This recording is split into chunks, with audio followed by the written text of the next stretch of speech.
Hello friends, എല്ലാവർക്കും മഹാലക്ഷ്മി സീരിയലിൻ്റെ ഇന്നത്തെ എപ്പിസോഡിൻ്റെ റിവ്യൂയിലേക്ക് സ്വാഗതം. അങ്ങനെ കണ്ണൻ തന്ന നെക്ലസും അച്ഛനും മുത്തശ്ശിക്കും ഒക്കെ എടുത്ത വിഷുക്കോടിയെല്ലാം കണ്ട് സന്തോഷത്തിൽ മതിമറന്ന് നിൽക്കുന്ന കരുണയുടെ അടുത്ത് വന്ന് ഉണ്ണി പറയുന്നുണ്ട്, നീ ഇങ്ങനെ സന്തോഷിക്കേണ്ട കരുണേ, അവസാനം നിനക്ക് ദുഃഖിക്കേണ്ടി വരും. ഇതുപോലെ ഒരു നെക്ലസ് കണ്ണിട്ടൻ അവർക്ക് വാങ്ങി കൊടുത്തു കാണും എന്ന് പറയുമ്പോൾ ഉണ്ണിയെ തരം താഴ്ത്തി സംസാരിക്കുകയാണ് കരുണ ചെയ്യുന്നത്. തുടർന്ന് നിങ്ങളുടെ അന്വേഷണമൊക്കെ എവിടെ ആയി, വിഷുവിനപ്പുറം അത് പോവില്ല എന്ന് പറഞ്ഞിട്ട് എന്നെല്ലാം കരുണ ചോദിക്കുമ്പോൾ ഞാൻ എൻ്റെ അന്വേഷണത്തിൻ്റെ അവസാന ഘട്ടത്തിലാണെന്നെല്ലാം പറയുന്ന ഉണ്ണിയെ വീണ്ടും പുച്ഛിച്ച് സംസാരിക്കുകയാണ് കരുണ ചെയ്യുന്നത്. എല്ലാ തവണയും നല്ല ഭംഗിയായിട്ടാണ് മഹാലക്ഷ്മി വിഷുക്കണി ഒരുക്കാറുള്ളത്. ഇത്തവണ അതിലും ഗംഭീരമായിട്ട് അമ്മയോടൊപ്പം നിന്ന് എനിക്ക് വിഷുക്കണി ഒരുക്കണം. അതിനുവേണ്ടി നിങ്ങൾ മെഴുക പോലെ തിളങ്ങുന്ന നല്ല ഭംഗിയുള്ളൊരു കൃഷ്ണ വിഗ്രഹം വാങ്ങിക്കൊണ്ടുവരണം. നാളെ ഈ സെറ്റ് സാരിയും നെക്ലസും ഒക്കെ ഇട്ട് ഞാൻ അവളുടെ മുന്നിൽ ചെന്ന് നിൽക്കുമെന്നെല്ലാം അഹങ്കാരത്തോടു കൂടി പറയുന്നുണ്ട് കേട്ടോ കരുണ. പിന്നീട് കരുണയാണെങ്കിൽ കണ്ണൻ കൊടുത്തുവിട്ട അച്ഛനും മുത്തശ്ശിക്കുമുള്ള വിഷുക്കോടിയുമായിട്ട് കരുണാലയത്തിലെത്തുന്നു. കണ്ണൻ എടുത്തു തന്നിരിക്കുന്ന സെറ്റ് സാരി കണ്ണ് മഞ്ഞളിച്ച് പോകുന്നുണ്ട് കേട്ടോ മുത്തശ്ശിയുടെ. ഇതേ സമയം തനിക്കും 5 പവൻ്റെ ഒരു നെക്ലസ്സാണ് കണ്ണേട്ടൻ വിഷു സമ്മാനമായിട്ട് തന്നിരിക്കുന്നത് എന്ന് കരുണയിൽ നിന്നറിയുന്ന മുത്തശ്ശിയുടെയും പ്രതാപൻ്റെയും കണ്ണ് തള്ളി പോവുകയാണ്. ഇതേ സമയം മോഹിനി അവിടേക്ക് വരുമ്പോൾ ഓണത്തിന് നിൻ്റെ മരുമകൻ ഓണക്കോടിയും വിഷുക്കോടിയൊക്കെ എടുത്തു തന്നു. ഇത്തവണ പക്ഷേ നിൻ്റെ മരുമകൻ ഞങ്ങൾക്കാണ് അതൊക്കെ വാങ്ങി തന്നത്, നിനക്ക് വാങ്ങിത്തരാൻ ആരുണ്ടടി എന്ന് മോഹിനിയെ കളിയാക്കിക്കൊണ്ട് മുത്തശ്ശിയും പ്രതാപനും ചോദിക്കുമ്പോൾ എൻ്റെ അമ്മയ്ക്ക് കൊടുക്കാൻ ഞാനുണ്ട് എന്ന് പറഞ്ഞുകൊണ്ട് മഹി കടന്നു വന്ന് വിഷുക്കോടി അമ്മയെ ഏൽപ്പിക്കുന്നു. തുടർന്ന് കണ്ണൻ വാങ്ങിത്തന്ന നെക്ലസിൻ്റെ പേരും പറഞ്ഞ് മഹാലക്ഷ്മിയുടെ മുന്നിൽ ആളാവാൻ നോക്കിയ കരുണയ്ക്ക് നല്ല മറുപടി തന്നെ കൊടുക്കുന്നുണ്ട് കേട്ടോ മഹി.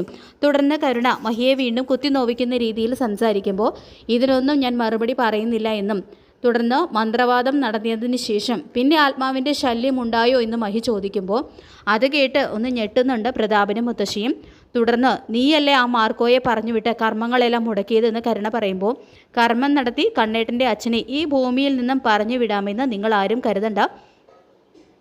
നിങ്ങളാണ് കണ്ണേട്ടൻ്റെ അച്ഛനെ കൊന്നതെന്ന് എല്ലാവരും അറിയുന്ന ദിവസം മാത്രമേ ആ ആത്മാവിന് മോക്ഷം കിട്ടൂ എന്ന് പ്രതാപനെ നോക്കി മഹി പറയുമ്പോൾ അത് കേട്ട് വീണ്ടും വല്ലാതാവുന്നുണ്ട് കരുണയും പ്രതാപനും മുത്തശ്ശിയും. അങ്ങനെ മഹി അവർക്ക് നല്ല ചുട്ട മറുപടി കൊടുത്തതിന് ശേഷം അമ്മയെയും കൂട്ടി അടുക്കളയിലേക്ക് പോയ സമയത്ത് ഈ അഹങ്കാരത്തിന് അവളുടെ കരണത്തടിച്ചാണ് മറുപടി കൊടുക്കേണ്ടത്. പക്ഷേ എന്തു ചെയ്യാനാ, നമ്മളെയൊക്കെ ജീവനോടെ കത്തിക്കുന്ന ഒരു രഹസ്യവും മനസ്സിൽ സൂക്ഷിച്ചല്ലേ അവളുടെ നടപ്പ് എന്ന് പറയുന്നുണ്ട് കേട്ടോ പ്രതാപൻ. തുടർന്ന് കരുണ പറയുന്നുണ്ട്, കണ്ണേട്ടൻ ഇത്രയും വലിയ സമ്മാനങ്ങളൊക്കെ തന്ന സ്ഥിതിക്ക് കണ്ണേട്ടനെ സന്തോഷിപ്പിക്കാൻ തന്നെയാണ് എൻ്റെ തീരുമാനം. കല്യാണം കഴിഞ്ഞതിന് ശേഷം ഞാൻ ഇതുപോലെ സന്തോഷിച്ച ദിവസം ഉണ്ടായിട്ടില്ല. ഇത്തവണ വിഷുക്കണി ഒരുക്കാനായിട്ട് ഞാനും അമ്മയോടൊപ്പം കൂടുന്നുണ്ട്. കണ്ണേട്ടൻ ഇതുവരെ കാണാത്ത ഭംഗിയുള്ള ഒരു വിഷുക്കണി തന്നെ ഞാൻ ഒരുക്കുമെന്ന് കരുണ പറയുമ്പോൾ അത് വേണം മോളെ, എന്നിട്ട് ഈ നെക്ലസ് മാത്രമല്ല ബാക്കിയുള്ള സ്വത്തുക്കളും കണ്ണൻ്റെ സ്വത്തുക്കളും മോളുടെ പേരിലേക്ക് ആക്കാൻ നോക്കുമെന്ന് കരുണയ്ക്ക് പറഞ്ഞു കൊടുക്കുന്നുണ്ട് പ്രതാപനും മുത്തശ്ശിയും. അങ്ങനെ പെട്ടെന്ന് തന്നെ കമലേശ്വരത്ത് തിരികെ എത്തുന്ന കരുണ ദുർഗയോടൊപ്പം വിഷുക്കണി ഒരുക്കാനൊക്കെ കൂടുന്നുണ്ട്. ഇതേ സമയം ഉണ്ണി വരുന്നുണ്ട്. അപ്പോൾ ഉണ്ണി കൈയും വീശി വരുന്നത് കാണുമ്പോൾ നിങ്ങളെന്താ കൈയും വീശി വരുന്നത്, ഞാൻ വാങ്ങിക്കാൻ പറഞ്ഞ സാധനങ്ങളൊക്കെ കാറിലുണ്ടോ എന്നെല്ലാം കരുണ ചോദിക്കുമ്പോൾ ഞാനൊന്നും വാങ്ങിച്ചില്ല എന്നും ഇപ്പോൾ വിഷു ആഘോഷിക്കാനുള്ള മാനസികാവസ്ഥയിലൊന്നുമല്ല ഞാൻ വീണ്ടും നിങ്ങൾ രണ്ടാളോടുമായിട്ട് പറയാണ്, എൻ്റെ മനസ്സിൽ തോന്നിയ സംശയങ്ങളെല്ലാം ശരിയാണ്, നാളത്തോടെ നിങ്ങളെയൊക്കെ ഞാനത് ബോധ്യപ്പെടുത്തി തരും എന്ന് ഉണ്ണി പറയുമ്പോൾ കണ്ണേട്ടൻ വാരിക്കോരി നമുക്ക് ഓരോന്ന് തരുമ്പോൾ ഇപ്പോൾ കണ്ണേട്ടനെ സംശയിച്ച് നടക്കുകയാണ് ഇയാൾ എന്ന് പറഞ്ഞുകൊണ്ട് ഉണ്ണിയുടെ നേരെ പൊട്ടിത്തെറിക്കുന്നുണ്ട് കേട്ടോ കരുണ. ഇതേ സമയം കണ്ണൻ വന്നിട്ട് കരുണ ആഗ്രഹിച്ചതുപോലെ നല്ല ഭംഗിയുള്ള കൃഷ്ണ വിഗ്രഹം കരുണയ്ക്ക് നൽകുന്നു. ഇത് തന്നെയാണ് ഞാൻ മനസ്സിൽ വിചാരിച്ച കൃഷ്ണ വിഗ്രഹം എന്നും മറ്റുള്ളവരുടെ മനസ്സ് മനസ്സിലാക്കി എന്തെങ്കിലും ചെയ്യാൻ കണ്ണേട്ടനോളം മറ്റാർക്കും കഴിവില്ല എന്ന് പറഞ്ഞുകൊണ്ട് കണ്ണനെ വാനോളം പുകഴ്ത്തുന്നുണ്ട് കരുണ. നിങ്ങളുടെയൊക്കെ കണ്ണിൽ പൊടിയിടാൻ എനിക്കിപ്പോൾ മറ്റു മാർഗങ്ങളില്ല എന്നും ഞാനും മഹിയും വേർപിരിഞ്ഞു എന്ന് കരുതിയുള്ള സന്തോഷമാണ് നിൻ്റെതെന്ന് എനിക്ക് മനസ്സിലാക്കാൻ കഴിയുന്നുണ്ട് കരുണയെന്ന് അമർഷത്തോടു കൂടി മനസ്സിൽ പറയുന്നുണ്ട് കണ്ണൻ. ഉണ്ണിയാണെങ്കിൽ ഇതെല്ലാം കണ്ട് ദേഷ്യത്തിൽ അവിടെ നിന്നും ഇറങ്ങിപ്പോന്നു. അങ്ങനെ ഉണ്ണി നേരെ വാമൻ്റെ അടുത്തേക്കാണ് ചെല്ലുന്നത്. എന്നിട്ട് പറയുന്നുണ്ട്, കരുണയ്ക്ക് നെക്ലസും അമ്മയ്ക്ക് വളയും ഒക്കെ വാങ്ങിക്കൊടുത്ത് എല്ലാവരുടെയും മുന്നിൽ അഭിനയിക്കുകയാണ് കണ്ണേട്ടനും അവരും.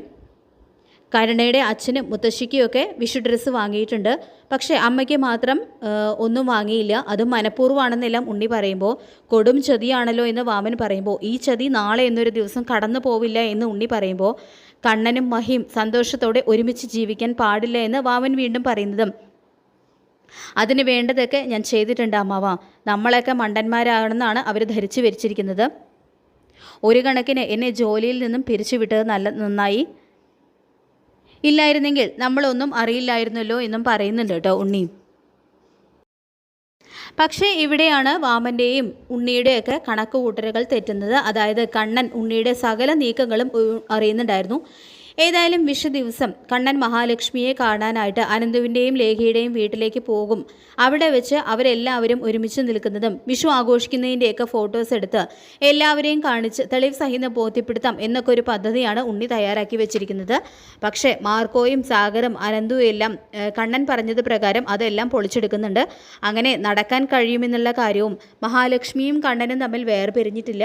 കണ്ണൻ്റെ കുഞ്ഞു തന്നെയാണ് മഹാലക്ഷ്മിയുടെ വയറ്റിൽ വളരുന്നത് എന്നുള്ള കാര്യങ്ങളെല്ലാം ഉണ്ണിക്ക് മനസ്സിലാക്കാൻ കഴിയുന്നുണ്ടെങ്കിലും ഉണ്ണി നേരിട്ട് അതെല്ലാം കാണുന്നുണ്ടെങ്കിലും അതൊന്നും തെളിവ് സഹിതം മറ്റുള്ളവരെ ബോധ്യപ്പെടുത്താനായിട്ട് ഉണ്ണിക്ക് കഴിയുന്നില്ല.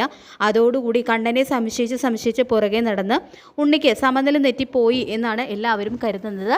അപ്പോൾ നമുക്ക് കാത്തിരിക്കാം മഹാലക്ഷ്മി സീരിയലിൻ്റെ വരാൻ പോകുന്ന കിടലൻ എപ്പിസോഡുകൾക്കായിട്ട്. ഈ റിവ്യൂ ഇഷ്ടപ്പെട്ടെങ്കിൽ ലൈക്ക് ചെയ്യുക, ചാനൽ കൂടി ഒന്ന് സബ്സ്ക്രൈബ് ചെയ്യുക. താങ്ക്